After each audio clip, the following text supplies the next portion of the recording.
He's here. Now, broadcasting from the underground command post, deep in the bowels of a hidden bunker, somewhere under the brick and steel of a nondescript building, we've once again made contact with our leader, Mark Levin. We have two diametrically opposed stories. My view, Professor Ford's telling the truth. We interrupt this edition of the Mark Levin Show to bring you a special edition of the Chuck Schumer Sexual Assault Allegation Show. Here at the Chuck Schumer Sexual Assault Allegation Show, we facilitate Chuck Schumer sexual assault allegations because we believe at the Chuck Schumer Sexual Assault Allegation Show that all allegations are important. We believe that all Chuck Schumer sexual assault allegations are important. We believe that all Chuck Schumer sexual assault allegations are serious. And most importantly, we believe that all Chuck Schumer sexual assault allegations should be believed. Healing happens here at the Chuck Schumer Sexual Assault Allegation Show. If you would like to join the Chuck Schumer Sexual Allegation Show, you may heal by calling 877-381-3811. All right. So, hey, what a week it's been, huh? What a few weeks it's been. It is your South Florida friend, Brian Mudd, in for the great one, Mark Levin. And by the way, because there's always one, this is not the place to share your Chuck Schumer sexual assault allegations. If you've learned nothing by now, you go directly to the FBI and you demand an investigation. And then be sure to look over their shoulder and tell them how they can conduct it all throughout the course of that investigation. But the absurdity of this situation is that Chuck Schumer, the last time I was joining you, a couple Tuesdays ago, had made that statement earlier in the day. Before we even had the hearing last Thursday. Well, I believe her. And that's what this really was all about. That's what this really was all about. Not Brett Kavanaugh. Not about the Supreme Court. Not about Christine Ford. It's about what kind of country we're going to be. What kind of country this would end up representing in a world in which someone as distinguished, as incredible, and otherwise clean as Brett Kavanaugh, if he could be taken down the highest levels of justice, we're all screwed the moment that somebody comes out of left field with an allegation. I actually shared a very personal story with you, and I received stories from across the country. And I believe I responded to all of you who shared those stories about extortion, about threats, about people that had done bad things to you. And here's the good news and the bad news. The good news and the bad news of this situation is that we're not screwed in this country. The bad news is we're 2 votes away today from being screwed in this country. So it's a big-time wake-up call and a reminder. A reminder about several things.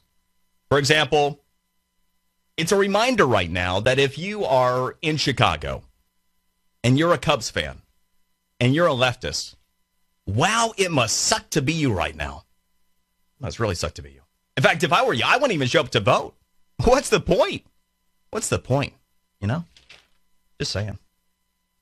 But it's also a reminder that we are riding on that fine line. That fine line. And I got a message for you. If you are familiar with my work, then you have heard me talk about the premise. And the premise is what I operate off of. I will never embrace a false one. And if you build anything on a false premise, anything built upon it is indeed itself going to fail. For example, when you are Chuck Schumer and you say, hey, you know what? I believe her. You have no evidence. You have no testimony. You have nothing. I believe her. That's a false premise. And guess what? You lose. But we all do. So that's the first and most important thing. The second is that there are two sides to stories and one side of facts. Now, here are the facts. And it's something that drove me crazy. Last Thursday. And bless her heart, Susan Collins, who delivered a speech. And among the things I never imagined that I would be saying at any point today, one that, oh my God, Chuck Grassley, he's got some juice left. Who knew? Got a spry, a little spunky. And Susan Collins? Susan Collins this afternoon delivered the most remarkable speech I've ever heard a senator deliver. What the heck happened here? I got a lot of interesting things going on. But in the context that there are two sides to stories and one side of facts. Last Thursday, you had so many people, including the aforementioned Susan Collins, who's unbelievable today, who said that, you know what, she was really credible, Christine Ford. You know, really believable, and, so was Brett Kavanaugh. How many times did you hear that from people? Oh, yeah, they both were. No, they were not. No, they were not. It couldn't be, right? Somebody was lying. Somebody was committing perjury. Someone testifying last Thursday was really, really committing an act of evil. And that person, based on all the information available, is Christine Ford. See, still now, people are treating her with kid gloves. But in this moment, where by a 2-vote margin, we are advancing to the final vote tomorrow on Brett Kavanaugh, approximately 5 o'clock Eastern time, it's also important that Christine Ford saying that she is 100% certain that Brett Kavanaugh sexually assaulted her, that she is not allowed to just right off into the sunset as though she never made those claims. Now, there's not going to be any accountability. There's no way in the world that the Senate Judiciary Committee is going to pursue her for perjury. They should. They should. There should be a full investigation of her. But as long as I have an opportunity to do so, what she did is an act of evil. Christine Ford trying to ruin a man's life, saying she is 100% certain, providing witnesses, none of which corroborate anything she said. It's wrong. That's wrong. And it's important that when we are confronted with acts of evil in this society, the false accusations by someone like Christine Ford, they are called out for what they are, and she is made to have to account for what she is, which is a perpetrator, a woman who committed an act of evil.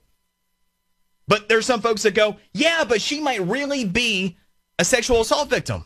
Okay, I'm not saying she isn't possibly a sexual assault victim. Let me ask you. If you have someone who's a legitimate victim of sexual assault and they go out and they murder somebody down the line, are they not accountable for that murder because they were a victim of sexual assault somewhere in their life? They absolutely are held accountable for murder, right? Now, what was she trying to do to Brett Kavanaugh? I am 100% certain it was Brett Kavanaugh. Was she not trying to effectively ruin that man's life? His family's life? How evil do you have to be to do that? So I don't care if she was a sexual assault victim somewhere along the way. Does not give her the right to do what she did. And it's important, once again, that we don't just write off because Brett Kavanaugh is going to make it through this thing and ignore people who are perpetrators like Christine Ford. Because there will be others.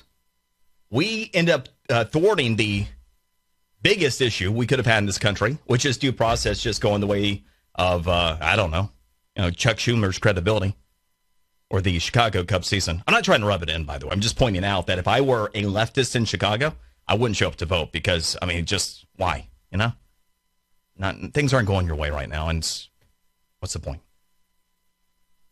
But that's where we are. That's where we are. We're on a razor-thin edge. And if you are someone who believes in right and wrong, if you are someone who believes in the Constitution, if you are someone who believes in the premise, then we all need to acknowledge what happened here and who the perpetrator was. And recognize in our own lives, should those people come about, that they as well will be called out, be made accountable for who and what they are. Now, a couple things. As we were just getting warmed up. Happy Friday, by the way. Whew. It really has been that kind of a week, hasn't it? That kind of couple weeks, kind of 3 months. Pretty much only Clarence Thomas and understand what Kavanaugh's been through. And emotionally, doesn't it almost kind of feel like we were through another election here? With this whole Kavanaugh thing?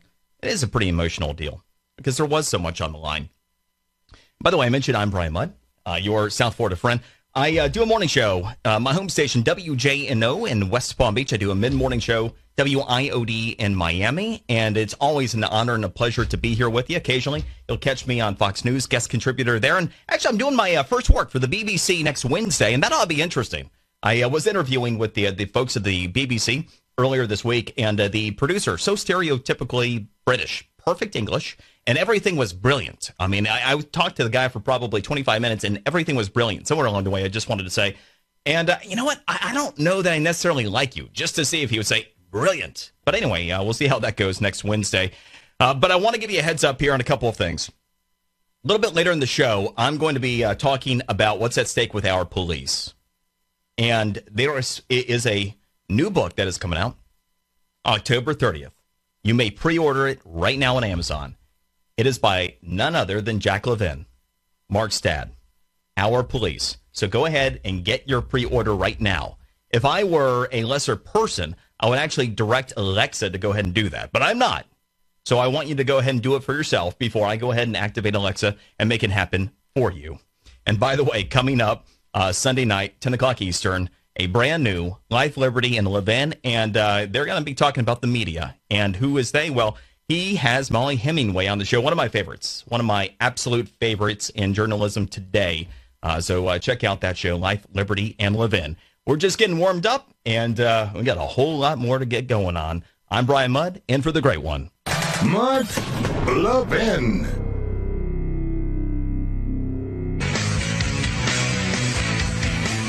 I don't like what the president said last night.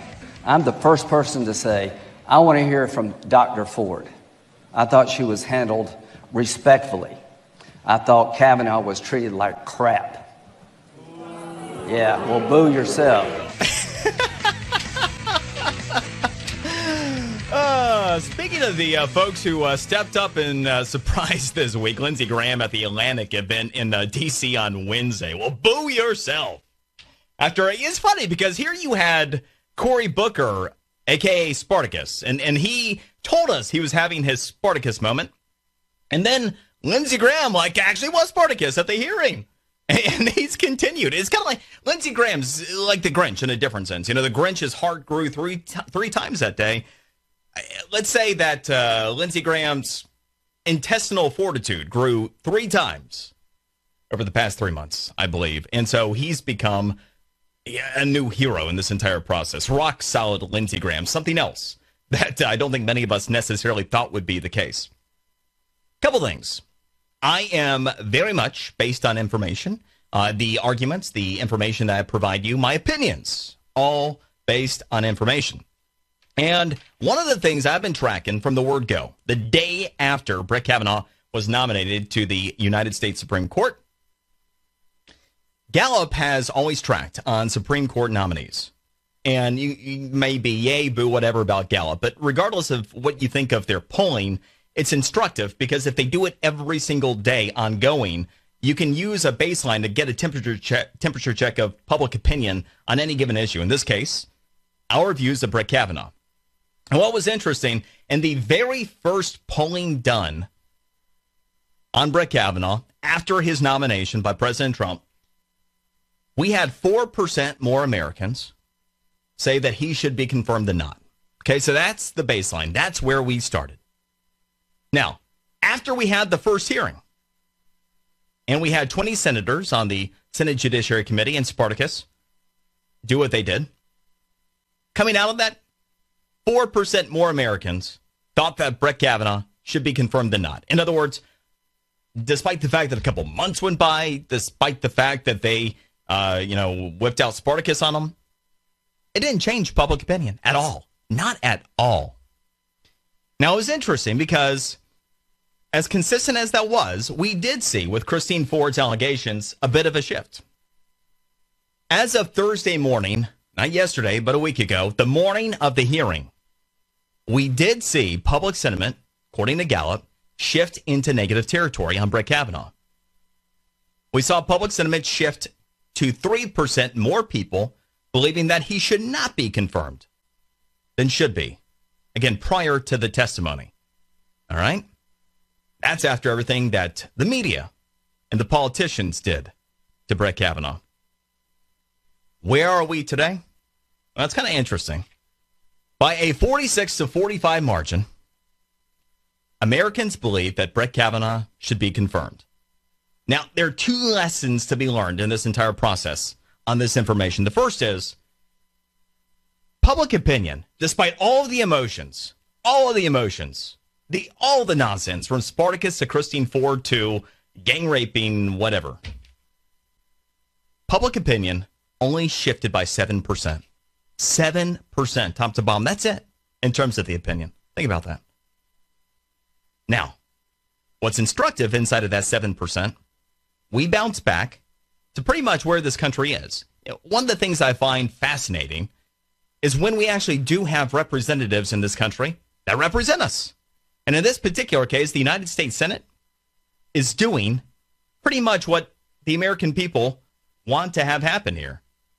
By a slim margin, Brett Kavanaugh ended up receiving the necessary votes to advance to the final vote tomorrow and will end up becoming the next Supreme Court justice on a narrow vote, just as the American people wanted it. So that part, I think, is psychographically interesting. The next facet of this conversation is where to focus your energy.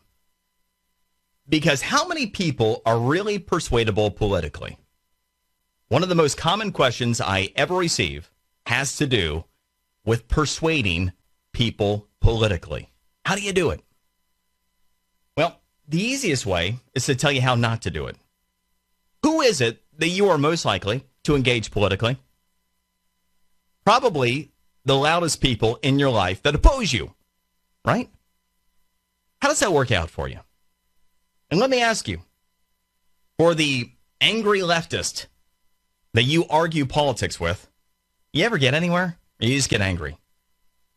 Do you think they're one of the folks that's part of that 7% that was ever persuadable in the first place? Now, I know we wish that we could change their minds, especially if they're in our lives, in our universe. But people have to be open-minded first. And coming up next, I'm going to talk about that and how to be persuasive. And who can be persuaded. And how not to bang your head against the wall and just become really unhappy. I am Brian Mudd, and for the great one, Mark Levin.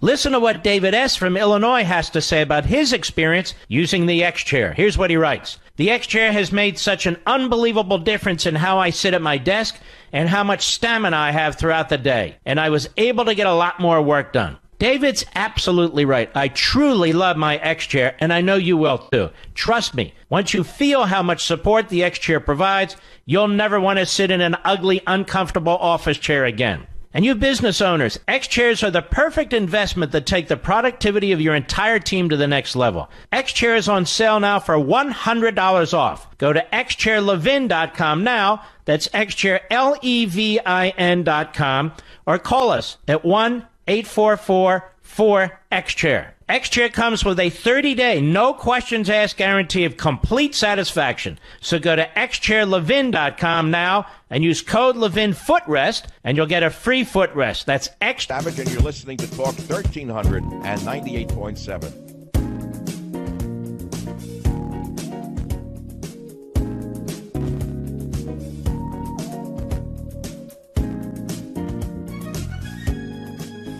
The Mark Levin Show, where we create the talking points. Call in now, 877-381-3811. Mr. President, I will vote to confirm Judge Kavanaugh. And boom goes the dynamite. It was that moment. Susan Collins throwing down the hammer. Who knew? Who knew? By the way, boom goes the dynamite. One of my two all-time favorite YouTube picks. So, this is a must. If you've never done Boom Goes the Dynamite, this is mandatory viewing for your entertainment purposes. Go to YouTube at your next available opportunity and check out Boom Goes the Dynamite. The only other one that's even in competition with that one would be Flea Market Montgomery. And Rich, you with me? Yes, no? Okay, good. Just making sure. Because I know a little bit of a generational thing here. I mean, we are talking, they're probably like 13 years old. But yeah, Flea Market Montgomery, it's mini mall. living rooms, bedrooms, dinettes. Oh, yeah. You can find it at the market. The saddest thing about Flea Market Montgomery is that it went down during the recession. That was maybe one of the saddest moments during the entire Great Recession. Anyway, now in this great economy, we can have new Flea Market Montgomerys, and they'll be bigger, they'll be beautiful. They will have doors in the walls. By the way, I am Brian Mudd. I am for the great one, Mark Levin, and get to some of your calls here in just a moment. By the way, the phone lines are not to be confused with the Chuck Schumer sexual assault allegation line, which also has been known to have the exact same phone number. So just please do not share your Chuck Schumer sexual assault allegations on the Mark Levin show. Just take those straight to the FBI, please. Now, right before the break, mentioned persuading people. How to persuade somebody politically. Over the course of my career, it is the single most common question I have received. And the easiest way to tell you how to persuade someone is to tell you who you shouldn't be attempting to persuade.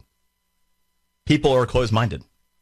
If somebody is genuinely not open to information, odds are you're not going to get anywhere. And that's the problem. Most people, and this is true of conservatives too, by the way. It's not like this is unique to liberals. There are a lot of closed-minded conservatives too. But you've got to be open to new information. And you need to identify who those people are in your life. I mentioned the Kavanaugh polling from Gallup. That start to finish, everything that's happened over the past 3 months, everything, public sentiment on Brett Kavanaugh only shifted by 7 points the entire time. That's it. In other words, at most, 7% of this country was even persuadable on Brett Kavanaugh. So what does that tell you? You just go to the average person and that opposes your thought process and expect to get somewhere? No. All you're doing is banging your head against the wall, and you're going to make yourself unhappy. So if you want to be persuasive, the first thing, find the right people. People who are open to information, not the loudest people who will fight with you politically. And the next thing is credibility. One of the biggest mistakes that people make is by lacking it. Because once you give up your credibility, why is anybody going to listen to you? So for that reason, operate with facts. Operate with information. If you just operate with opinions, independent of the facts and the information, somebody who is otherwise open to that information, they're just going to view you as someone who is highly political, trying to communicate your emotion rather than principle. Because typically what you'll find for those that are truly persuadable is that they are analytical and that they genuinely are inquisitive and looking for more information. And by the way, this surprises a lot of people, but I find that commonly they're the millennials for a number of reasons. And it starts with the economy. A lot of folks have given up on the millennial generation, which, by the way, the youngest millennials are closing in on being legal to drink. The youngest ones, right? The oldest one's like 35, 36 now. And I have not blamed them right along. Because when was it that they came of age? They came of age in the Great Recession, right? So here they went through the education establishment. They were fed a bill of whatever the education establishment feeds them. And then they come out and the economy's terrible. And they weren't able to get an opportunity. And so it made sense to them. Yeah, you know what? Capitalism, this economy doesn't work. We need change. Obama probably made sense because, hey, that was what our teachers told us, and here we are, and things are working. They had never seen a good economy. Never seen a good economy. We finally have it. Right now is one of the most important windows of time. We have two really good opportunities to reach people, especially younger adults that now do have opportunities. 3.7% unemployment? Are you kidding me? Right? They're getting the wage growth, the bonuses. It's all happening. And it's important to tell them how we got here. And then it's also important in this Kavanaugh situation to articulate what's on the line here. Hey, if somebody that you didn't even know came out and accused you of, say, sexual assault, I mean, that'd be awful, right? Yeah, it'd be pretty bad. Right. I mean, that's what happened here, and go through informationally rather than just the emotions of, Kavanaugh. Anyway, just a little food for thought. Let's go to Archie in Ventura, California. Archie, go. Brian, it's good to hear about your history and your experience. That tells me why Mark would trust you to do his show. It speaks well of you. And I wanted to say that I listened very carefully to the Senator Collins's dissertation about what happened. And even though I'm a Democrat and I'm in California, I was quite impressed by it. She laid it out very precisely. She was very methodical, started out a little weak, but it went on from there and built. She was diligent, and she showed her diligence all of the time she spent coming to her conclusions, all the interviews she did and all the meetings she went to. And so I found it very edifying and informative, and her stock went up 100% with me. I couldn't agree more. I was frankly shocked at just how detailed, top to bottom, on every single consideration that's part of this process. I mean, she was unbelievable. And point by point, from the nomination process, pointing out how many organizations were going to oppose, regardless of who the nominee was, that one of the organizations hadn't even filled in the name, and they put out that they were opposing the nominee. Mentioned that even senators got out ahead. One of them even got out ahead of the name being announced when they were saying that they were opposed. All the way through, point by point, why Christine Ford was not credible in terms of her allegations, even though she did mention that she believed that ultimately she was likely a sexual assault victim. No evidence whatsoever that it was Brett Kavanaugh. And she could have been the top attorney in the country, the way that she laid out the details as she found them. It was about 55 minutes, her speech, and I would say that it is a must-view if you missed it. It is definitely worth catching the entire thing. It was captivating. And again, I have never heard a senator deliver a better speech. Not ever. I didn't agree with absolutely everything she said, but it was principled, it was detailed, it was well thought out, and almost everything there was inarguable. Just absolutely remarkable. Susan Collins. Boom goes the dynamite. Let's go to Jim. Jim in Charlotte. Welcome to the show. Hey, Brian, thanks. I just wanted to pretty much echo what the last caller said about my respect and admiration for Senator Collins. I mean, it's increased by 100-fold after listening to her on the Senate floor. About 10 minutes into that, I knew her vote was going to be a yay. And I was thinking, I was driving down the road, that, the only other thing bigger than what Susan Collins did today was when the 20th Maine, under Joshua Chamberlain, protected the left flank of the Union Army at Gettysburg on Little Round Top, thus preserving the Union. So I really admire her, and I'm glad she did what she did. Well, that's a pretty big moment in history, and I agree that this is one for the history books as well. By the way, how are the folks in North Carolina doing? You guys making it back? Oh, yeah. The skeeters are kind of rampant and big, but as soon as the cold weather gets in down here, I think they should be diminishing a little bit. How are the folks over in Wilmington?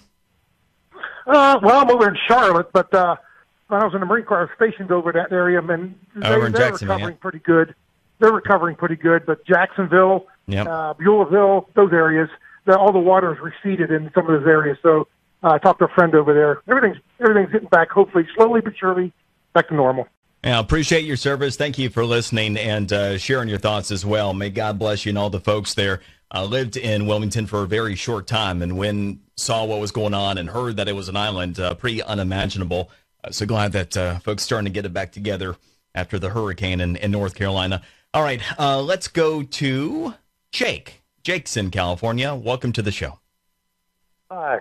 Hey, I was agreeing with your point about looking up Susan Ford, and as far as her allegations are concerned, but I had a little different take on it. Not so much to go after her, but to go after anybody in the future that might think that they can put people up to putting up false allegations and not have to pay a price.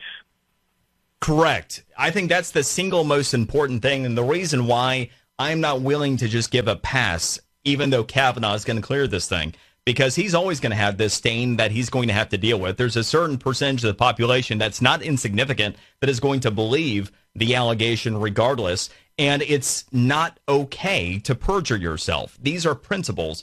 And again, if we're going to deal with the rule of law, if we're going to deal with the premise, that should be addressed. And we know because of politics, we're not going to see the Senate Judiciary Committee pursue her for perjury, conduct the investigation that would be necessary to travel down that path. But it doesn't mean that it should go unchecked. What she did was absolutely wrong because, again, when you say I'm 100% certain that Brett Kavanaugh sexually assaulted me, and you have none of your witness. None of the witnesses, period, that corroborate any of that information. I mean, that's a problem. That's not acceptable in this country. Appreciate you listening and checking in. Coming up, we'll continue the conversation and also share some of my final thoughts on Brett Kavanaugh in this situation as we get ready for the vote. Now under a day away. It'll be approximately 5 o'clock Eastern time tomorrow because, once again, this whole process has been much bigger than Brett Kavanaugh on the Supreme Court. It's become about all of us. We'll talk about it next. I'm Brian Mudd, in for the great one. Mark Levin.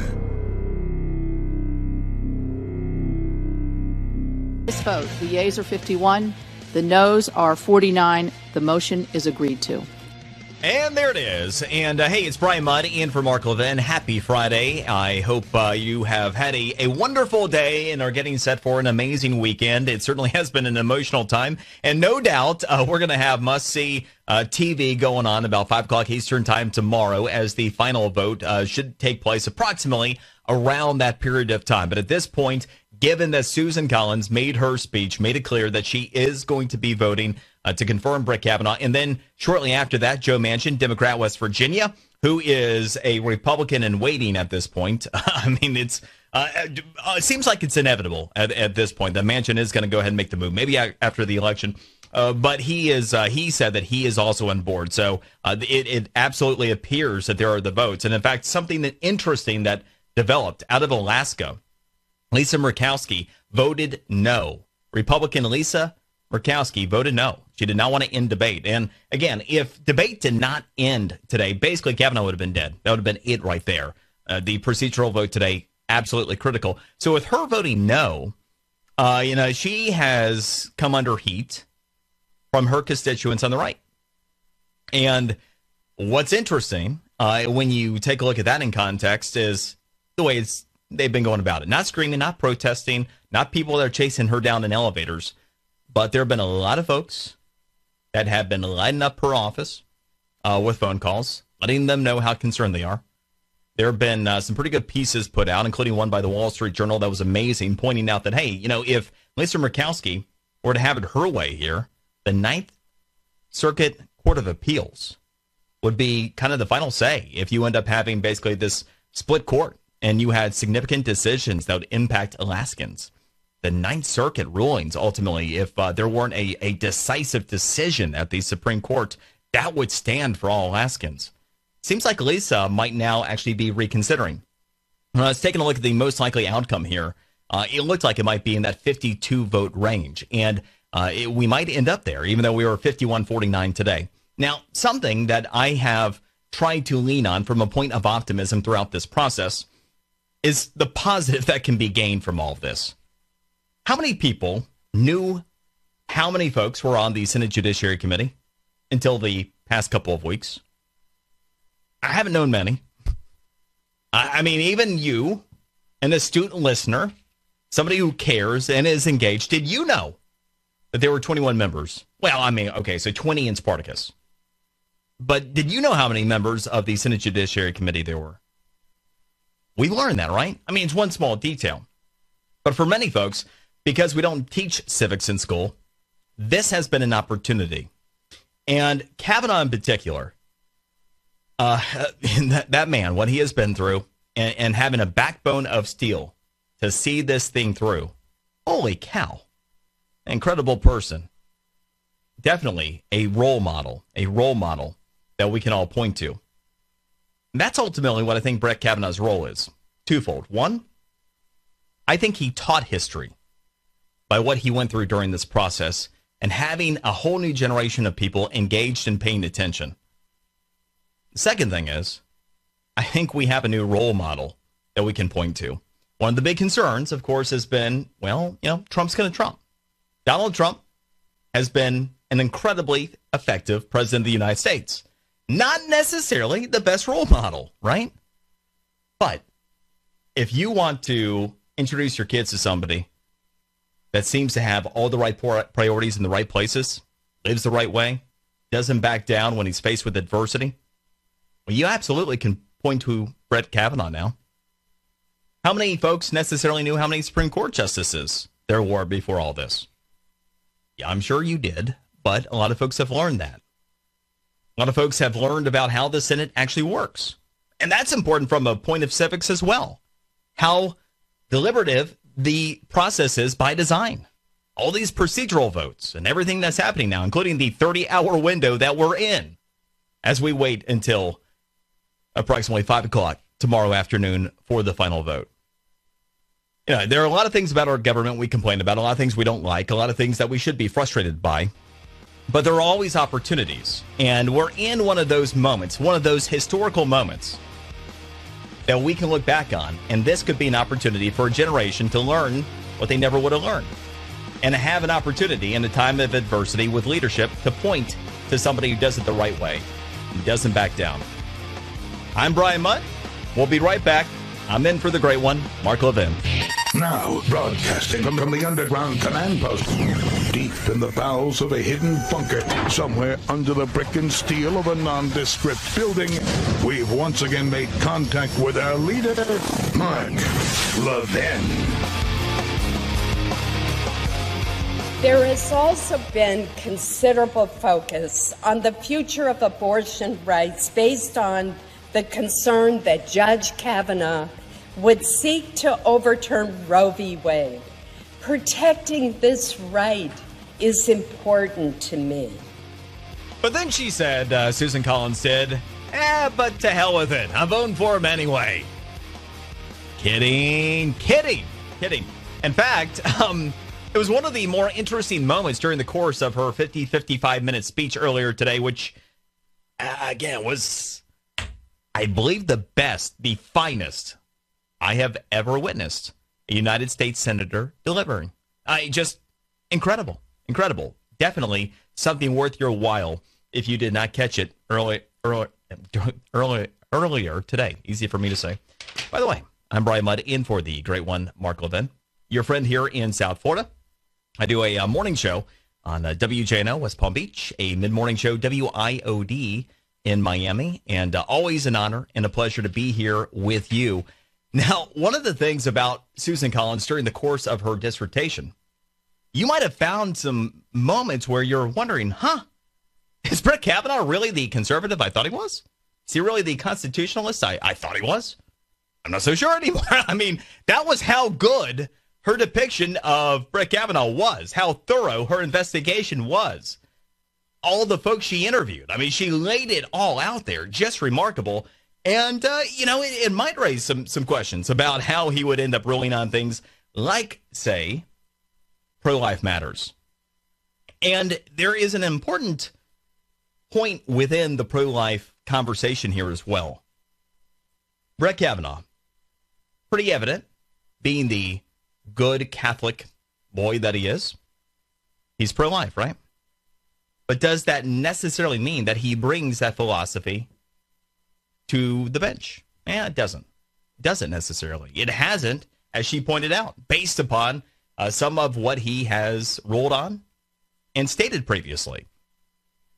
And when we're traveling down this process, you're learning things that you never would have otherwise known about Brett, about the level of the investigation that took place with Susan, but also what obviously was not done by so many other senators.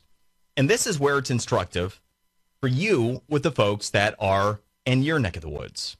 Your senators, how did they vote? I'm here in Florida. Got Marco Rubio. He voted in favor of ending debate today. We'll vote for Brett Kavanaugh tomorrow. Got Bill Nelson. He voted no. And by all accounts, we'll vote no again tomorrow. Now, he happens to be up for re-election this year. He's up against our term-limited governor, Rick Scott, who has been no less than the third best governor during his 7+ years as governor in the state of Florida. Just remarkable what he's done. But he's in a real horse race against Bill Nelson, who's already served 3 terms in the United States Senate in Florida. It's going to be fascinating to see how this Kavanaugh thing plays out here. But what I'm looking at, and I've had a bunch of people ask me this during the course of the week, and I don't know the answer yet. I'm still trying to figure this out. Is this an inflection point in American history? Everything we're going through right now. So I do these weekly series for my local shows, and it's all about where we are politically based upon historical analysis. And for the midterm elections, I'll give you the Reader's Digest version. We tend to be incredibly predictable in terms of political swings in this country. The issues change, the politicians change, times change, but we have been incredibly consistent in our decision making. I'll walk you back real quick to the presidential election 2016. I've done this for years, going back to the 2000 cycle. But it was most notable in 2016 when I was able to effectively and accurately depict Donald Trump winning the presidency based upon the Electoral College. And the way I was able to do it was based upon historical trends.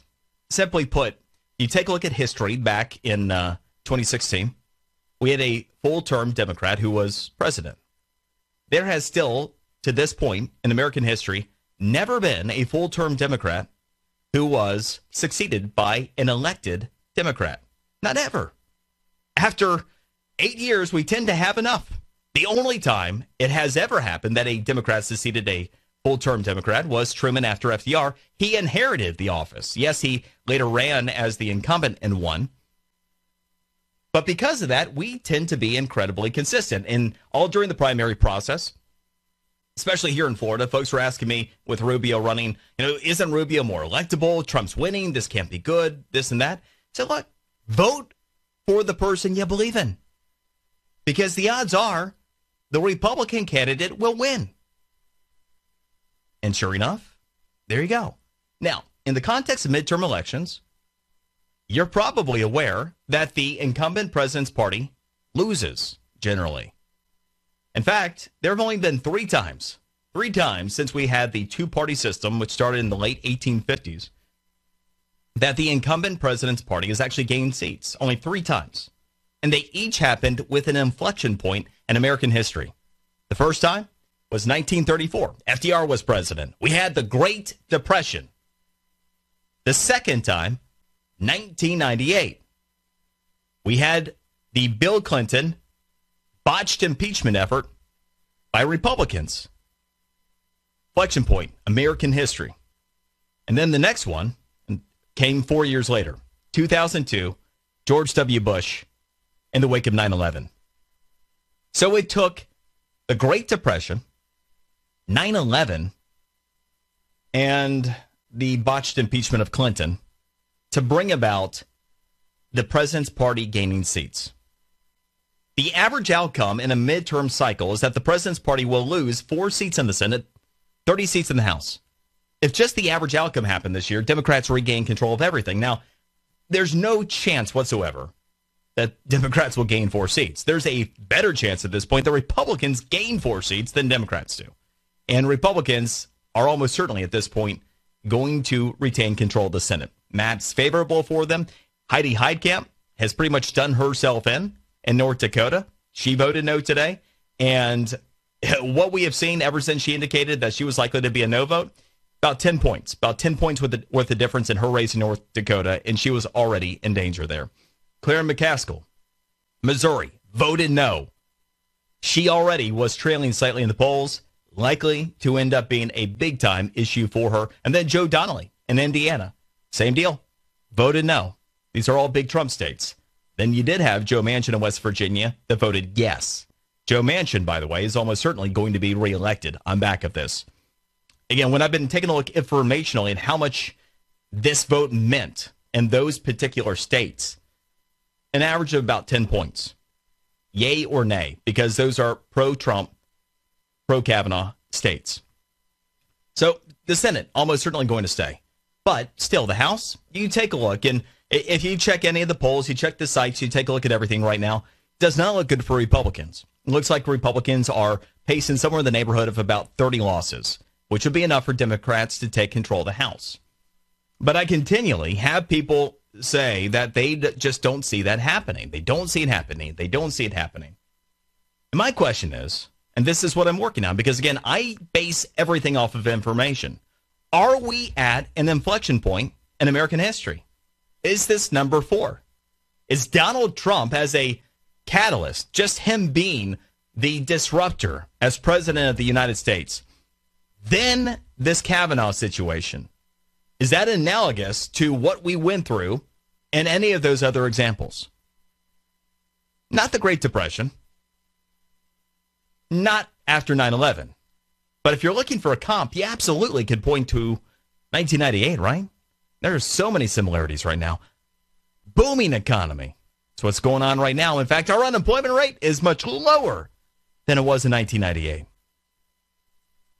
And you have the president, well, he's not as popular as Bill Clinton. But then again, he actually isn't specifically the issue here, except that they've made him the issue, right? We've had the Mueller investigation. We've had the Get Trump effort since before he even took office. That would certainly, though it hasn't risen to the level of impeachment yet, because Democrats are not in control of the House, that could be analogous. You throw Kavanaugh in the mix, maybe that is too. So this is all something that I'm working on right now. Is there a chance that Republicans really might gain in Congress this year? Is this that moment in time, that inflection point in American history where things are different? Historically, 92% chance that Democrats win more seats than not this year. But there's an 8% chance that they don't for a reason. Are we in that window? We'll continue that conversation coming up next. I'm Brian Mudd, in for the great one. Mark Levin. Want to be a part of that movement is all I'm saying. I mean, come on. I mean, those are the kind of people that you want to be spending some quality time with. Whew, man. When you were out having a life today, that was going on. The paid protesters, they're heckling and harassing Joe Manchin, who is a yes. Joe Manchin, the Republican in waiting. I wonder if that is going to happen. I have no idea. But Joe Manchin, of course, has been the most moderate Democrat in the Senate. Mentioned after the 2016 election that he would consider the party flip. The governor, the Democratic governor of West Virginia, did flip. So the question is Manchin next? Maybe he wins re-election here and he goes ahead and does the flippy thing. But, all right, so I was mentioning in the previous segment that there's the potential that we could be at an inflection point in American history, one in which the norms don't apply. Donald Trump being president of the United States, not your typical president, and the movement that he led in 2016, not your typical movement. What just happened with Brett Kavanaugh? That could certainly aid the argument that we're in this inflection point, that things are different. This is not your typical midterm election cycle. I want to provide a little more fuel for that fire if you want to embrace it. Something I've never seen. And again, I'm a student of history and I'm a student of information. And the point age began in the 1930s. So we have information about what we've been interested in, what we've been into for midterm elections since the late 1930s, all right? Never once, not ever, has the most important issue to the average voter been the United States Supreme Court. It's come up really high in presidential elections. It was the number 3 issue on Election Day. Number 3 issue on Election Day 2016. But it's number 1. Number 1 right now. According to the Pew Research Center, 76% of Americans say that the Supreme Court will be on their mind when they go to vote. However, they're impassioned to vote. Now, we are still just over a month away from Election Day. People are fickle. Things can change. Kavanaugh gets confirmed tomorrow. Maybe the level of priority comes down because it's been taken off the table. I guess we can see. Or maybe people are still that motivated by it because, hey, we could have other Supreme Court justices that come up here over the next couple of years, right? That remains to be seen. But we are seeing right now, in some of the internal data that's available, what's driving us that's different than ever before. You have the Supreme Court I mentioned, and then it goes to healthcare. Okay, so after that, which, by the way, does that change the dynamic at all? So we're in this window of time that is different. And anytime that politics, the people are different, the outcomes absolutely have the potential to be too. So as we are now just over a month away from Election Day, you take a look at how many elections are out there that could have the outcomes changed by 7%. 7%.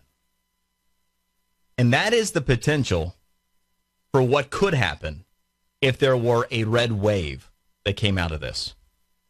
Right now, if you had 7% that moved because of President Trump, because of the economy, because of the progress we're made, because they are tired of what's going on in this country, because of backlash about Brett Kavanaugh, and you go, why 7%? In the first hour, I mentioned that in this entire Kavanaugh process, from the day after he was nominated until today, 7% movement top to bottom in terms of public opinion on whether or not we should confirm Brett Kavanaugh. That is really what we're looking at here. Those are the people that are persuadable. But 7% encompasses a bunch of elections across this country. Usually voter enthusiasm is exaggerated because only 64% of eligible adults are even registered to vote in the first place. And when you take a midterm elections, well, I mean, typically you have around 40% that actually show up to vote. So we do tend to often bake a bit too much into voter enthusiasm, this and that. But it absolutely has the potential in this type of an environment to make the difference, which is why it's absolutely critical. You want to make a difference, you get your butt out there and you vote. But you find those 7%. You use this potential inflection point in American history, and you get out there and you try to make a difference. Because we do have a different landscape. It's not all there in the polling and the top-level numbers that are discussed yet. But it has the potential to be, and we're a little more than a month away. So that is what you're in store for. You get out there and make a difference if you're inclined. Unlike those angry people that were paid and shouting at Joe Manchin, it's going to win any hearts and minds. At least I don't think it's going to win any hearts and minds. There is this window of opportunity, a moment in time, potential inflection point, issues that matter more that never mattered before in midterm election cycles. So what are you going to do with it? And by the way, want to give you a heads up on something that you definitely should go ahead and hit on your DVR if you don't already have it. Life, Liberty, and Levin. 10 Eastern, Fox News Channel, Sunday night. Going to talk about the media and one of my all-time faves, best in the business, my opinion, Molly Hemingway from The Federalist is going to be one of the guests on the show. Life, Liberty, Levin, Sunday night, 10 o'clock Eastern, Fox News Channel. All right, coming up, we're going to continue this conversation, get some of your thoughts as well. Is this an inflection point? I'm Brian Mudd, and for the great one, Mark Levin. Where Americans meet to defend liberty and defeat tyranny. Call the Mark Levin Show now at 877-381-3811. I met with Judge Kavanaugh for more than 2 hours in my office. I listened carefully to the testimony at the committee hearings. I spoke with people who knew him personally, such as Condoleezza Rice and many others. Don't let the approach and lack of enthusiasm in her voice fool you. Susan Collins had her finest moment. In fact, and I'm still shocked by it, the finest moment I think any United States senator has had, at least that I have witnessed. Still almost beyond belief. If you did not catch Susan Collins, her speech earlier today, it is definitely a must listen and watch. So take it in for sure. She really ended up laying it down. And want to get some of your thoughts. Let's go to Nettie in Anchorage, Alaska. And Nettie, I understand that you're a little higher on Lindsay than on Susan at this point. Well, just from the standpoint, Brian, of a senatorial moment, because I think what Lindsey did last week, it wasn't on the floor of the Senate, didn't have all the trappings, but Lindsey made those other members on that Judiciary Committee eat their spinach. Okay. He told them exactly what they needed to hear. I don't think they paid any attention to it. But he took a stand in the heat of battle. He didn't wait to see which way the wind was blowing. That's kind of the way I look at it. And I think, and I'm going to say that the Never-Trumpers, which Susan Collins was one, Lisa Murkowski was one, and Jeff Flake was one, I think that they have seen the attendance at Trump's rallies. He had 4 or 5. I've lost count. He's like the Energizer Bunny. I think they see the enthusiasm in those rallies when President Trump would mention Kavanaugh's name. I'm sure you heard that too. And so I applaud Susan Collins for her speech today, but I really wanted to say how much I admire Lindsey Graham for really having the fortitude there to really say what needed to be said to those members of that Judiciary Committee. They were acting well. They all had their Spartacus moment, I think. but actually something you could be proud of.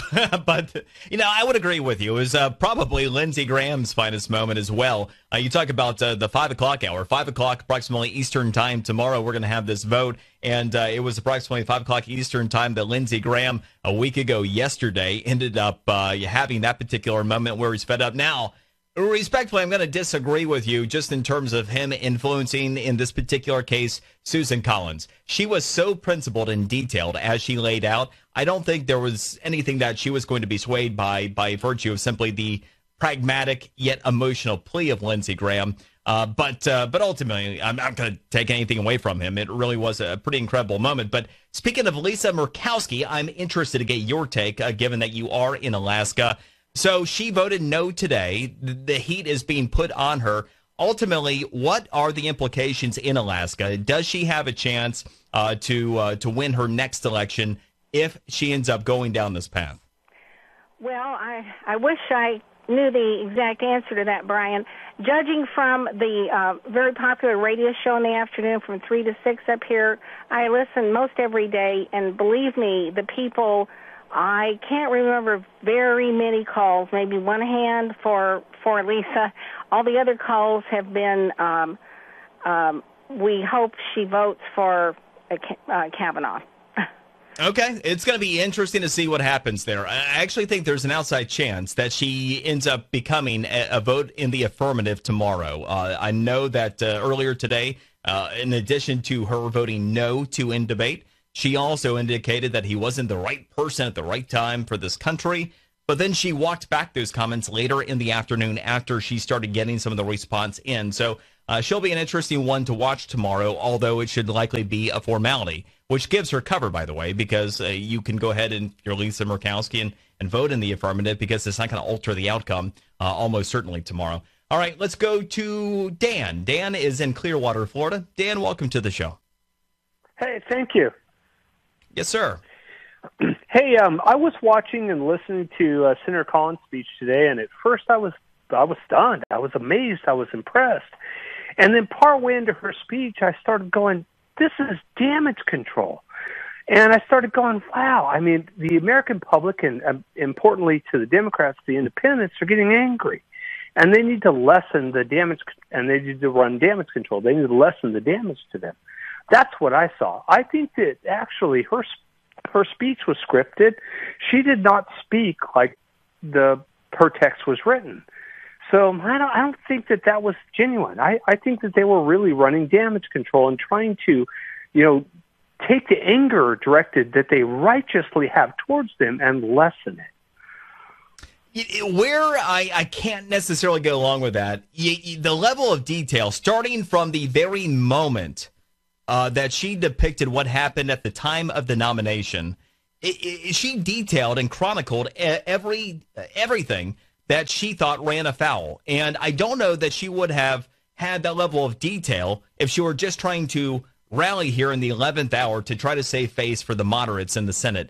I got the sense that what took place today was truly principled and really was something that she was that serious about every step of the way and throughout the process, including, as she pointed out, with all of her other previous votes. So I hear what you're saying, but I'm just not in on the conspiracy thought process that Susan Collins was not on the up and up. I really got the sense that she was sincere and genuine throughout her speech. Let's go to Raj. Raj is in Virginia. Welcome to the show. Hello. Thank you so much. I do so appreciate your very strong emphasis on the inflection points. I believe we are at an inflection point, but not just in the political arena, even the financial arena, even the health arena, where the rate of change of the curvature is increasing. And those are all the trends, and I'm looking at a strong red wave.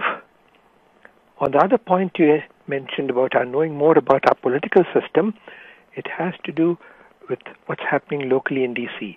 Few people know that the two at-large seats are to be held by the opposing party. So both have to be Republicans. And that's why the at-large seats in the D.C. Council elections are so important. So thank you very much for all that you've said, and I agree wholeheartedly with you. I'm guessing that you're as big of a dork as I am. Are you an analyst?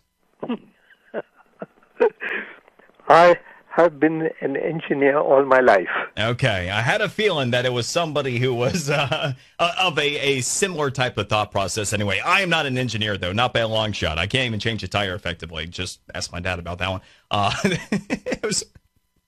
That was one of the moments where my background is in financial analysis and business outside of radio. I've been doing this for 21 years. Love what I do. But yeah, I kind of worked parallel paths that way. And what I ended up doing is taking financial analytics and various different algorithms and formulas and figuring out that, hey, if we have history, we have information, we can do a lot of different things in life with them beyond just financial markets, for example. So anyway, good stuff. Appreciate it, Raj. Let's go to Phil. Phil is in Vegas. Welcome to the show. Good afternoon. You know, the two things that I took away from that when I was watching everything, this whole process with my wife, the first thing, when we saw the doctor giving her testimony, we felt sorry for her. We really felt that she was emotionally disturbed. And we thought there was probably a whole plethora of reasons for that. You know, obviously sexual molestation may have been one of them. But we felt pity. We didn't feel anger. And I have no animus towards the woman. But I think the biggest takeaway on this was the debauchery that the Democrats exposed themselves to, the process that they would go to prevent something that was normal within, you know, the process of the government. And there should be some recompense from these attorneys who were directed to her by Dianne Feinstein, who had animus towards President Trump and hid things from her, like her being able to be interviewed in California or wherever she wanted. This is the thing that needs to change within the Judiciary Committee, the procedures and the penalties, not for necessarily innocent victims like Dr. Ford, who I really think she is, but the people who were behind that and directing it and corrupting our government. And I'm angry because I don't see anything on any news show talking about how the wrong people are going to be punished. I'm going to agree with, I'll agree with 75% of your point here. I do want to ask you specifically. You say that you're not angry at Christine Ford here. Do you feel that she did anything wrong by going under oath and involving herself in this process, saying that she was 100% certain that Brett Kavanaugh sexually assaulted her? Well, here's what we don't know. We don't know what was said in her sessions, her therapy sessions. I don't know that some therapist or some lawyer may have talked her into it. You know, when you're that exposed and you're that vulnerable, memories can be created all over the place. I've been reading all kinds of articles about that. So I don't know enough about the woman to be angry. What I know enough is that I can see that she was used by people who did know enough. I mean, if it was really that big of a problem, Dianne Feinstein would have brought it out day one. She knew that wasn't provable in court, and she knew that the longer she waited, the bigger political bang she was going to get out of it.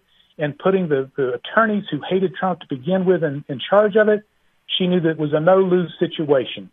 And boy, did she calculate wrong.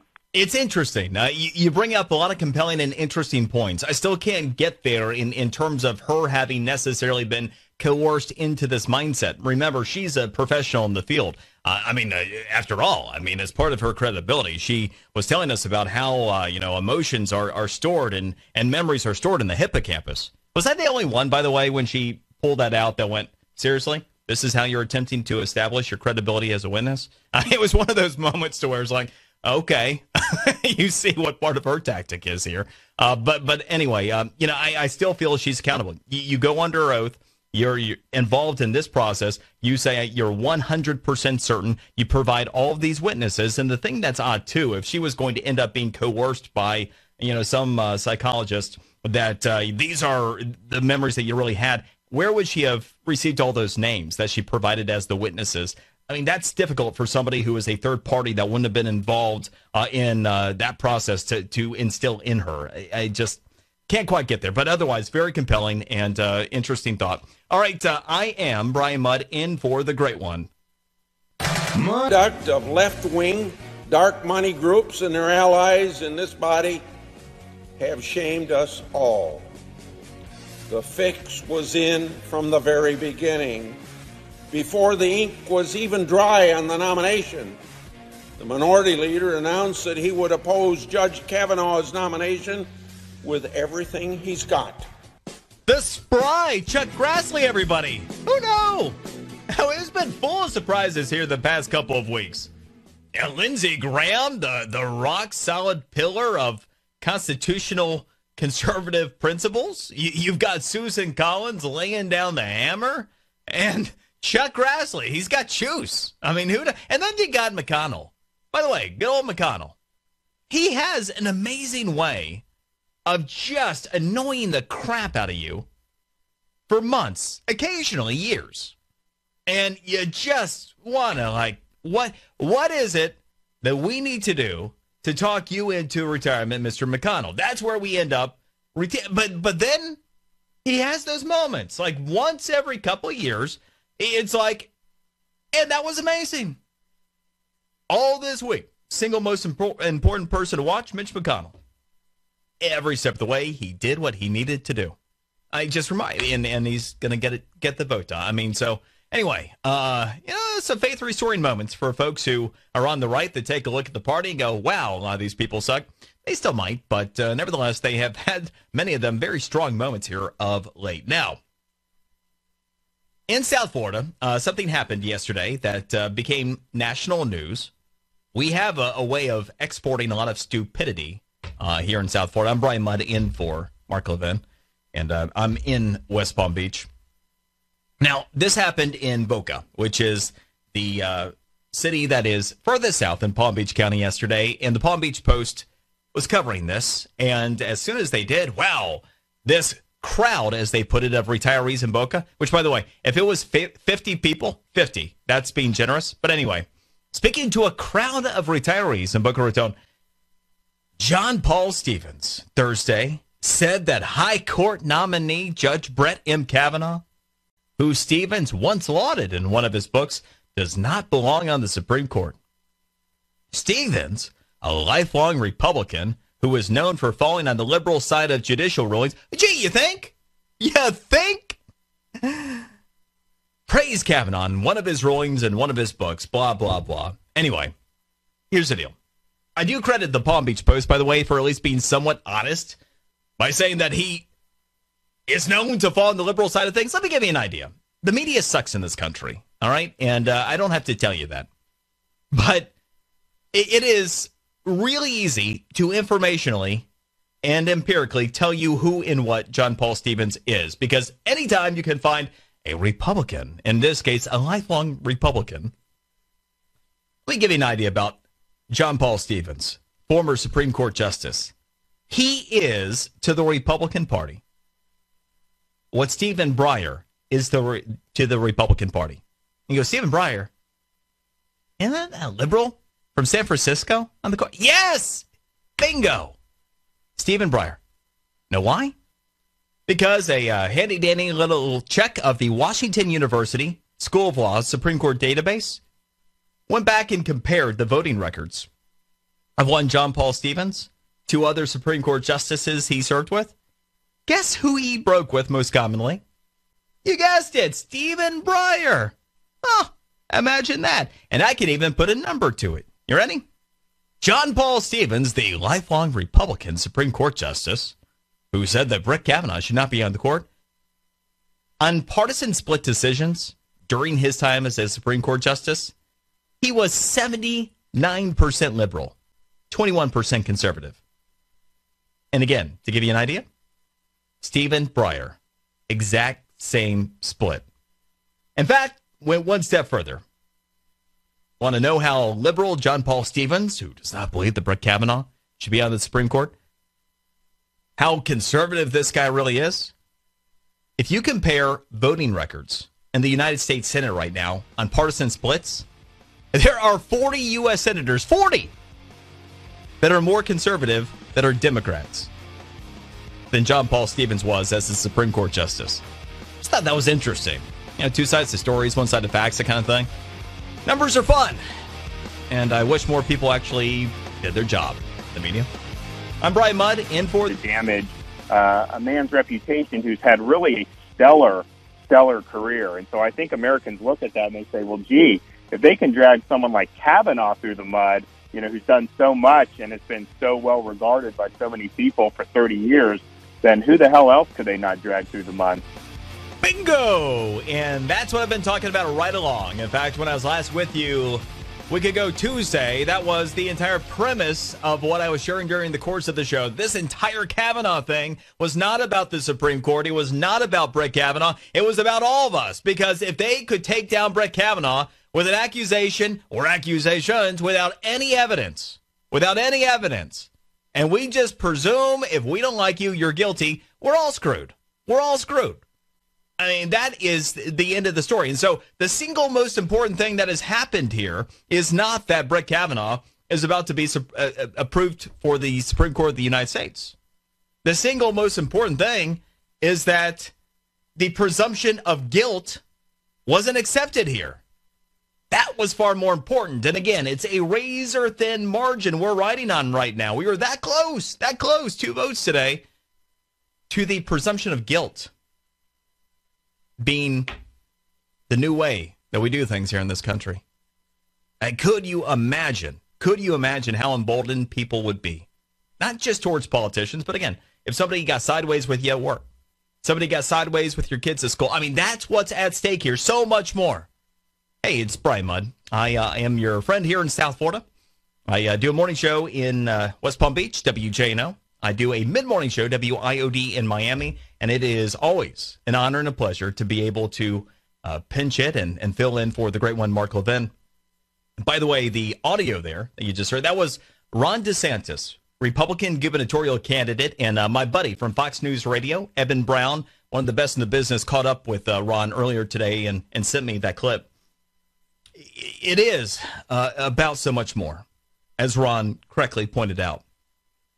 There's something else involving Ron DeSantis, and this is something that played out around the state yesterday, but it's something that is a bigger issue for everybody, Mark's dad, Jack Levin, got a new book, Our Police. Beautiful book. And it's illustrated. It's perfect for your kids, grandkids. Our Police. Go ahead and do the pre-order. You can do it on Amazon. And if you don't do it by the end of the show, I am bound to activate Alexa and make Alexa do it for you. So Our Police by Jack Levin. What's going on with the police in this country? And yeah, I know what happened in Illinois today. And my dad always said that there are few people worse than a bad cop, but few people you'll ever find that are better than good cops. And we have hundreds of thousands of good cops every day that go to work that make it happen and that have to deal with the crap that is thrown their way by our media and by so many that want to use them for political purposes. And you think about it. We go to work every day and we think about, oh, we got to deal with the boss. Oh, we got this meeting. Those are our big problems. When you're a cop and you put on that badge and you go to work, what are their biggest problems? we have the luxury of thinking, man, I really don't want to go to this meeting today because they put on their badge and they put their lives on the line. That is what's on the line here in this country. And look at all the attention that a bad cop that's convicted gets. But what you don't hear about, folks that sacrifice everything. And there's something that happened here yesterday that crystallizes this perfectly for the entire country. Now, the Sun-Sentinel, to give you an idea of just, in the grand scheme of awful, where they stand, one of their major endorsements today was the glowing endorsement of Debbie Wasserman Schultz. So on the grand scheme of sucking, they are all the way there, okay? They're the people that hold the bag, that make the case for Debbie Wasserman Schultz. So it is the consider the source thing, but I want to illustrate some points here. This is an excerpt from an article yesterday. Police union endorses Republican Ron DeSantis for governor 4 years after endorsing Democrat. All right? Little excerpt from the story. A major union for police officers, the Florida Police Benevolent Association, is endorsing Republican Ron DeSantis for governor. 4 years ago, the Florida PBA endorsed the Democratic nominee for governor, Charlie Crist. Anyways, a lot of people, Charlie Crist. Charlie Crist literally has been everything politically in our state, if you're not familiar. He currently is a Democrat that is serving out of the St. Pete area. But anyway, once upon a time, he actually was a Republican governor in Florida. Rubio ran him out of the party. That's what happened. Anyway, continuing. In Wednesday's endorsement of DeSantis, the PBA president said DeSantis would be the kind of governor who would stand up for what he asserted are unfair efforts to malign police. Quote, the men and women of law enforcement want to tell Floridians that Ron DeSantis has our backs. That's why I'm proud to announce that we have his back, said the Florida PBA president. In his endorsement of DeSantis, he asserted that police have been treated unfairly in recent years. It's another quote from the president of the Florida Police Benevolent Association. As we've seen in the past few years, police have been scrutinized for doing their job and kicked to the curb by special interest groups, media, and politicians, which have resulted in the rise of law enforcement officers being killed or assaulted in the line of duty, he said. And my blood boils here, but the whatever you want to refer to, this poser that pretends to be an objective journalist that wrote this garbage for the Sun-Sentinel, he ended the article with this. He didn't offer examples of how scrutiny of police has resulted in police being killed or assaulted. I had to calm myself down. My morning show yesterday, I think at one point I was actually yelling. I had a mother said there are children in the car. But you know what? This is that big of a deal. Because if we don't have good cops, what happens in this country? It's game over. It's game over. And part of what made me so upset, I noticed what was going on. Not long after the whole Kaepernick thing broke, I was taking a look and I was tracking violence towards police officers. Remember, before the whole Kaepernick thing, even you had the Dallas Cowboys and they wanted to honor the cops that were murdered, the NFL wouldn't let them and all that. And I started being more aware of what was happening to police officers in this country. And I noticed that there had been escalating violence. And I actually started a weekly series that I do here in South Florida that tracks the violence against police officers. And here you have someone posing as a journalist who has the audacity to say he didn't offer examples of how scrutiny of police has resulted in police being killed or assaulted. Well, I got it for you. You might suck at what you do, might not do any homework, might not want to because it would disprove the nonsense narrative that you advanced. But here's what's real. In this story, remember, this is the Florida Police Benevolent Association. Ain't about politics, is it? They endorsed the Democrat 4 years ago for governor. They're endorsing Ron DeSantis, the Republican, this year. So obviously, it's because it matters more now, right? Now, Let me fill in the blanks here. Since 2015, 573 police officers died in the line of duty. 573 since they last made a political endorsement. Of those 573 officers, 340 were killed. 340 killed. And until this week, we had, and this is the audacity of this person writing this article in Florida about the Florida Police Benevolent Association. We had more officers die in the line of duty in Florida than any other state in the country. But this is how bad it is. And yes, this is specific to Florida, but this is what's going on across the country. And he has the audacity that he didn't offer examples of how scrutiny of police has resulted in police being killed or assaulted. Now, ironically, it is exactly what the president of the Florida Police Benevolent Association was saying when he made the endorsement. We've been kicked to the curb by special interest groups, by media, by politicians. And it's exactly why I started the series that I did a couple of years ago. And in the grand scheme of choosing sides, we've now been put in that position. Yeah, every now and then, you're going to have a bad cop. Get hundreds of thousands of people from any background in any profession together and tell me you're not going to find a bad apple.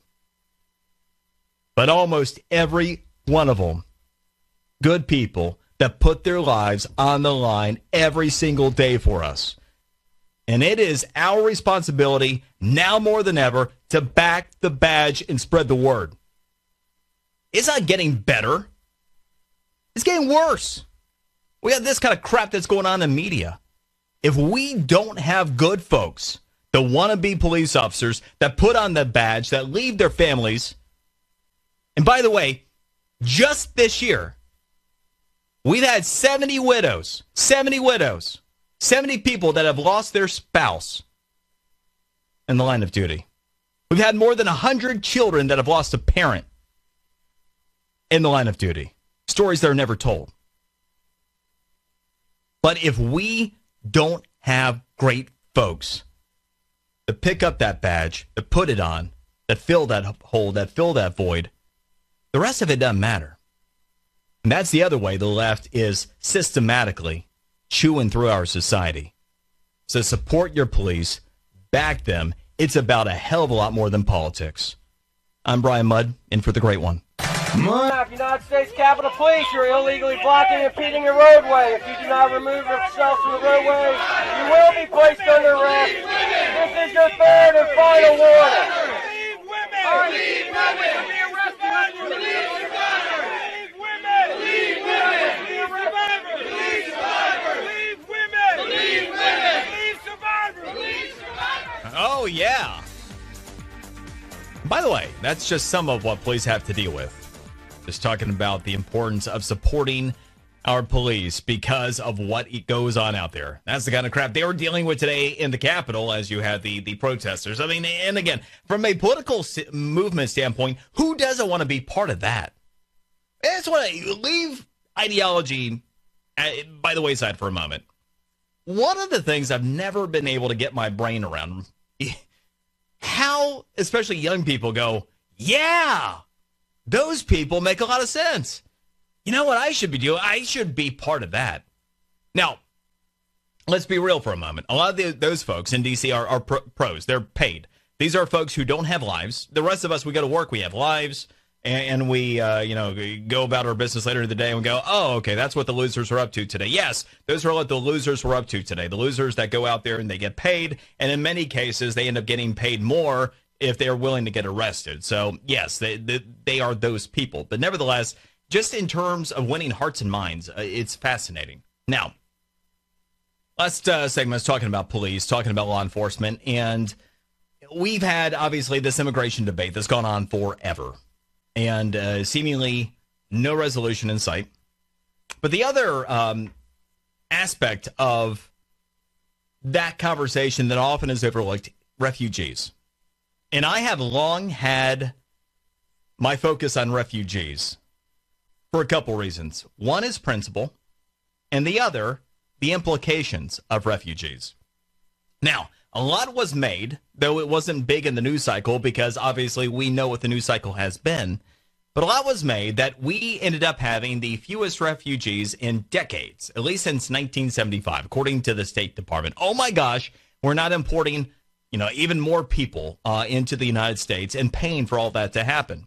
According to PBS, at the end of August, only 19,899 refugees had been brought in over the prior 11 months compared to 45,000 that were anticipated. Oh my gosh, and that was a bad thing, right?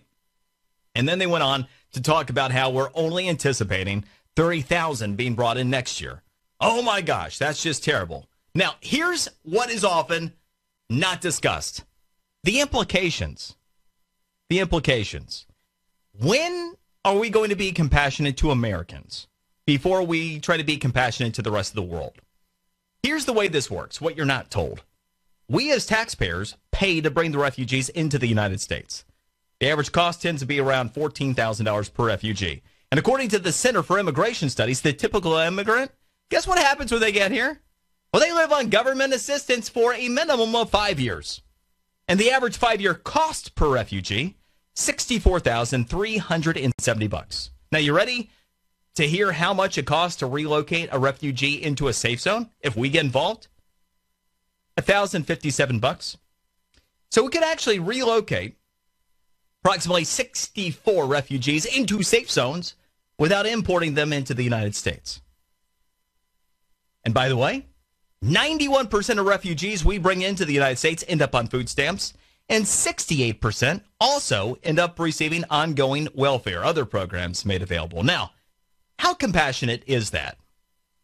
Today, we found out that we have the lowest unemployment rate in many decades, 3.7%. How is it that we made progress with those that have been long-term unemployed, those that had the toughest time, those that were not as educated, that weren't skilled? How have we made improvement in young unemployment? Anybody ever think that maybe cracking down on illegal immigration and not bringing in refugees to compete for entry-level work might make a difference? Something that's never discussed. Back on June 7th of last year, I actually made the case for how it could happen. And we have seen over the past year plus exactly that. Is it anywhere near the entire reason? No. But it absolutely is part of the reason. People automatically suggest that we have a responsibility at that kind of cost to import people in to compete against the most vulnerable in our society. If you really cared about the most vulnerable in society, you'd give them the opportunities. That's what Donald Trump has been doing. His policies. Once again, omission is the most pervasive form of bias in the media. Two sides to stories, one side to facts. I'm Brian Mudd, and for the great one, Mark Levin. 1398.7.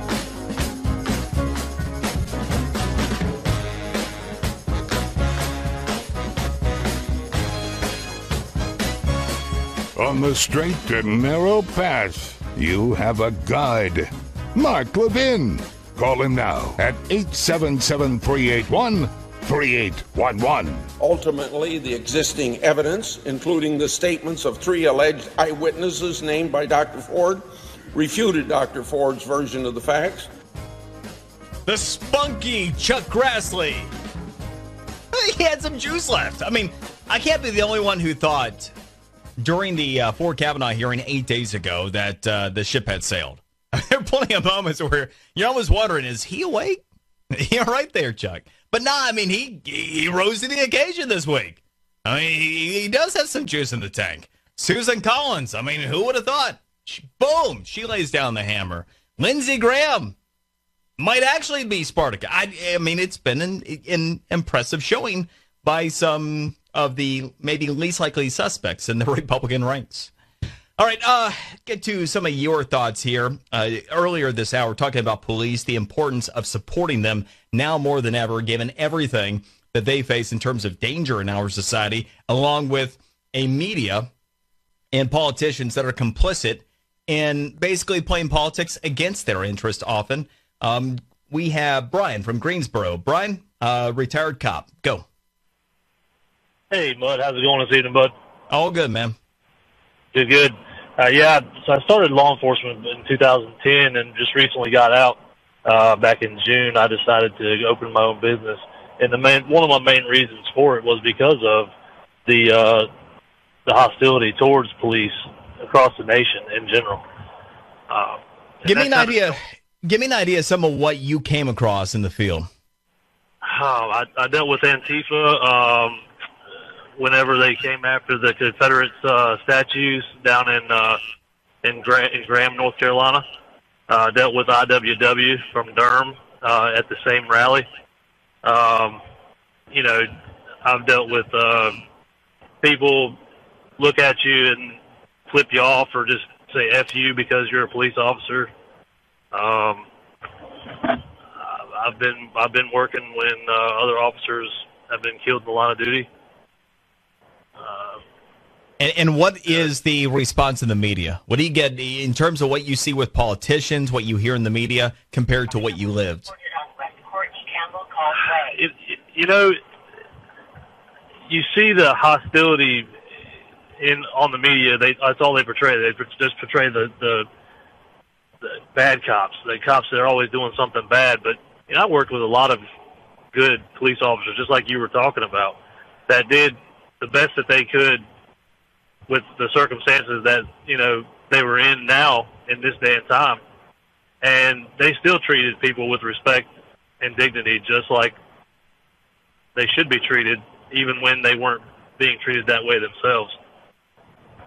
I appreciate it, Brian. I appreciate your service. Sorry that you end up leaving because of the circumstances. Best wishes to you and your business. Gives you a bit of an idea. He actually reminded me. I end up hearing from one of my buddies a couple weeks ago. Have a lot of police officers that I keep up with, and one of them shared a story just recently.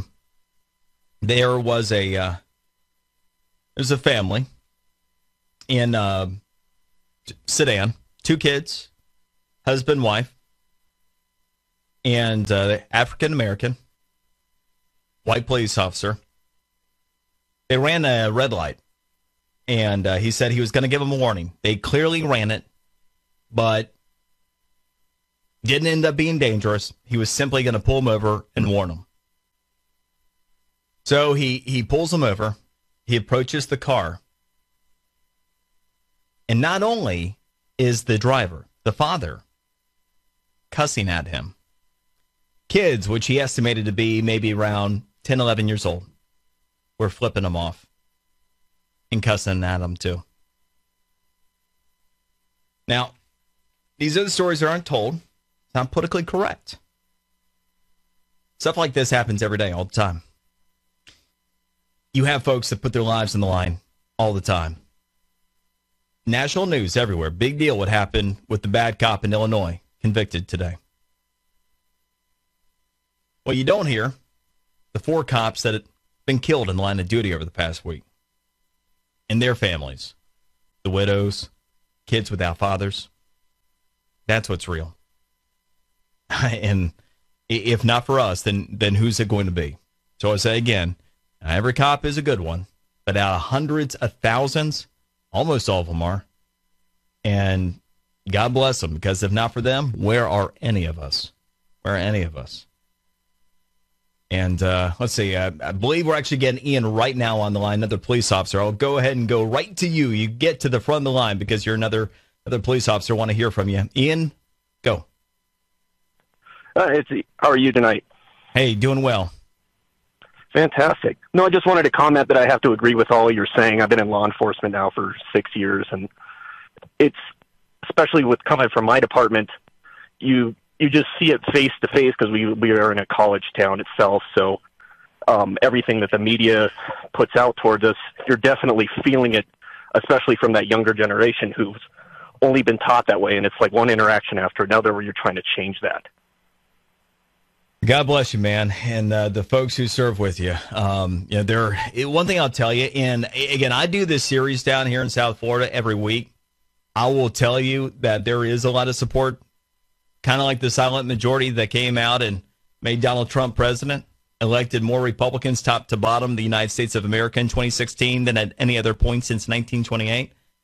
a lot of us out there, a lot of good folks that really do get it and that do support you. I know it just often isn't depicted in the media, and certainly with many politicians, but stay strong, and thank you guys for all you do. It certainly is appreciated.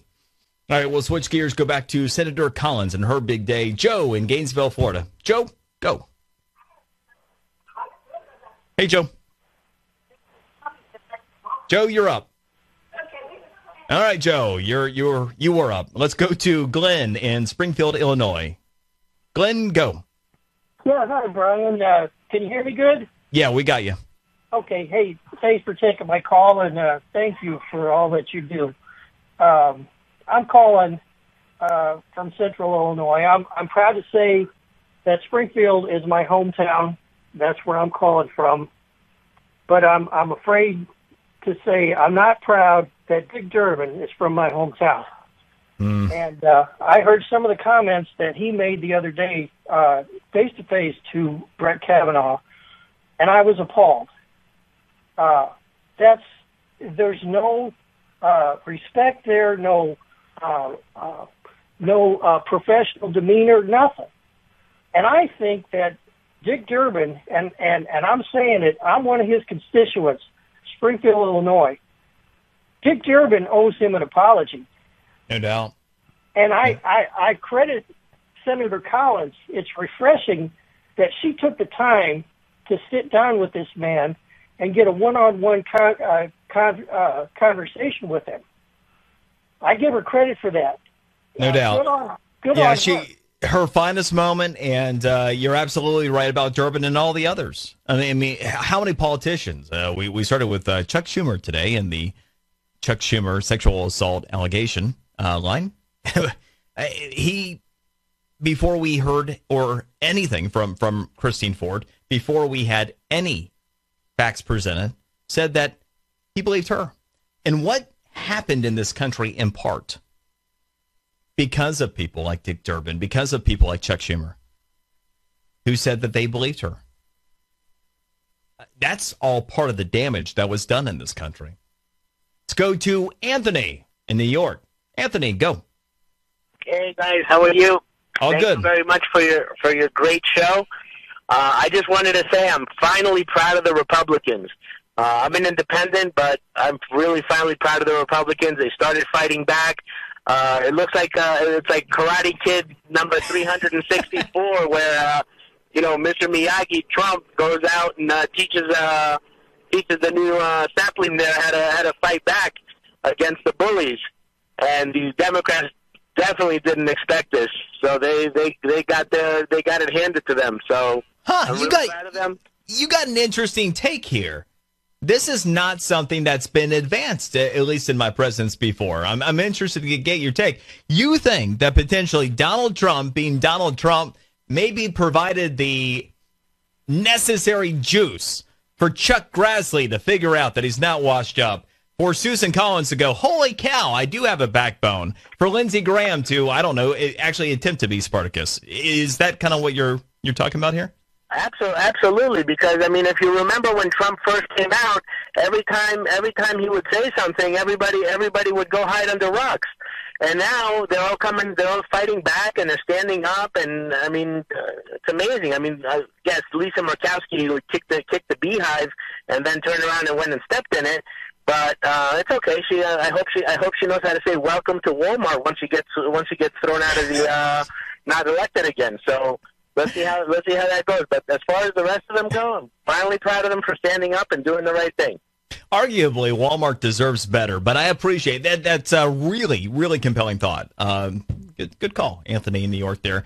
Let's stay in New York for a moment. Let's go to Frank. Frank's been extremely patient. Frank, go. Yes, Ryan, but I would just like to say I support the the confirmation of Justice Brett Kavanaugh, but I just want to find out. I've been thinking about this the whole entire week. What's wrong with these Democratic senators? How come they keep believing the stories, not from the lady, but they actually don't know what the procedural issues are in the Senate. They don't understand what they're talking about when they're accusing Brett Kavanaugh of things. They have no actual physical evidence in regards to. Mr. Kavanaugh has showed every bit of evidence. He's proven where the time frame where he's been and what he has done throughout his life, and they continually, for some reason, believe that what they hear from this woman is actually true. I'm not saying whether it is or it's not, but I believe, I'm sorry, Mr. Mudd, I'm a 5-borough Democratic liberal from the city of New York. I have a different understanding of different things, but I feel very sad that these Democratic senators in Congress are confused in regards to what they think and feel about Brett Kavanaugh as a whole. I think they should give this guy one last chance, and then we will see if they were right. And if they're wrong, they should actually think about resigning. Interesting. Very interesting call there. Well, and I understand, given your political disposition, why you're inclined to travel down the path of giving them one more chance.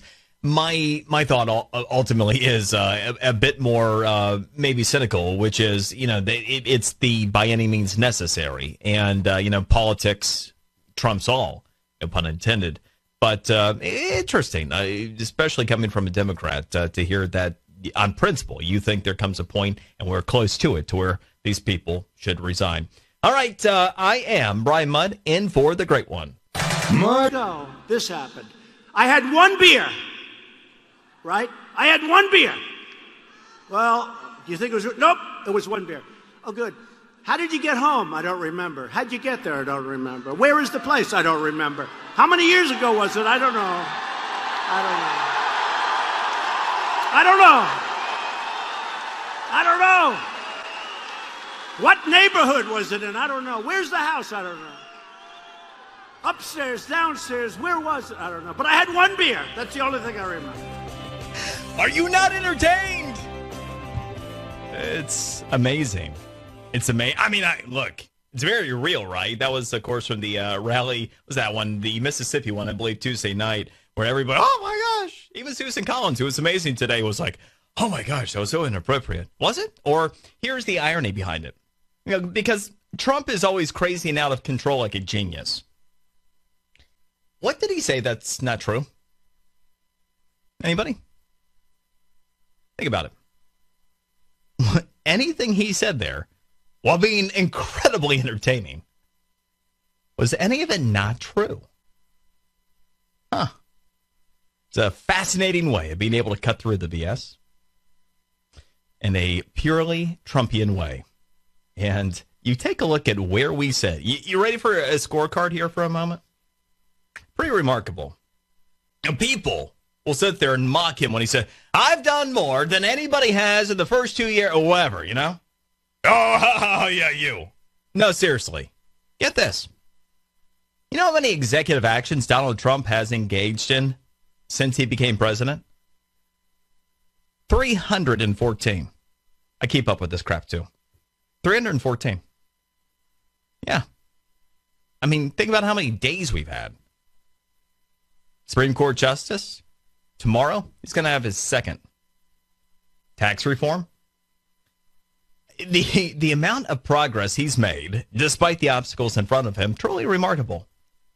We have the best economy in a generation. Best economy in a generation. We have the lowest unemployment rate, was 40 some odd years now, 3.7%. I mean, he was mocked. Can't have a 3% growth economy. I mean, it's just not possible anymore.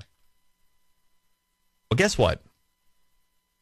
We're going to have, I was talking with Stephen Moore from Heritage, one of the two economists in this entire country that get it. 97.6% of economists got the Tax Cut and Jobs Act wrong. By the way, Stephen was one of only a couple who didn't.